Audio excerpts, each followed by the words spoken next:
एक शहर के एक व्यस्त चौराहे पर एक भिखारी रोज बैठा रहता था। उसके फटे पुराने कपड़े, बिखरे हुए बाल और चेहरे पर उदासी उसके हालात की कहानी बयां कर रहे थे। वह आने जाने वाले लोगों से भीख मांगता और किसी तरह अपना गुजारा करता। एक दिन एक अमीर व्यापारी वहां से गुजरा। उसने भिखारी को देखा और पूछा, तुम्हारी ये हालत कैसे हुई? भिखारी ने दुखी स्वर में जवाब दिया, मैं गरीब पैदा हुआ था, मेरी किस्मत ही खराब है। कोई मुझे काम नहीं देता, इसलिए भीख मांग कर जीना पड़ता है। व्यापारी ने मुस्कुराते हुए कहा, क्या तुम वाकई काम करना चाहते हो? भिखारी ने थोड़ा सोचा और फिर सिर हिलाया, अगर मुझे कोई काम दे तो मैं जरूर करना चाहूंगा, लेकिन मुझे कोई मौका ही नहीं देता। व्यापारी ने अपनी जेब से एक 500 रुपए का नोट निकाला और भिखारी को दिया। ये लो, इसे सही जगह इस्तेमाल करो और अपनी जिंदगी बदलो, व्यापारी ने कहा। भिखारी खुश हुआ और सोचने लगा कि अब वह अच्छा खाना खा सकता है। लेकिन तभी पास की एक दुकान पर उसकी नजर पड़ी, जहां एक आदमी छोटे छोटे सामान बेच रहा था।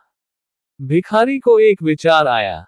उसने 500 रुपए का इस्तेमाल करके कुछ खाने पीने की चीजें खरीदी और चौराहे पर ही उन्हें बेचने लगा। धीरे धीरे लोग उससे सामान खरीदने लगे।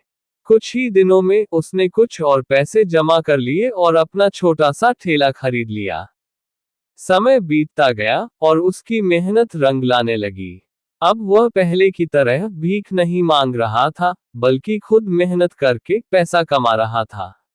कुछ सालों में उसने एक छोटी दुकान खोल ली और अपनी जिंदगी पूरी तरह बदल दी। एक दिन वही व्यापारी फिर उसी चौराहे से गुजरा और उसे देखकर हैरान रह गया।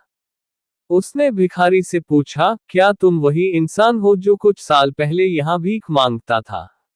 वह मुस्कुराया और कहा, हाँ, मैं वही हूँ, लेकिन अब मैंने अपनी सोच बदल दी।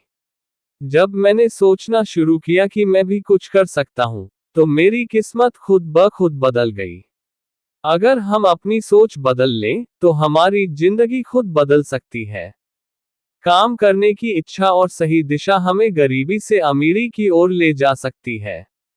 ये कहानी हमें सिखाती है कि परिस्थितियां कैसी भी हों, अगर हम सही तरीके से मेहनत करें और अपनी सोच को सकारात्मक रखें, तो कुछ भी असंभव नहीं है।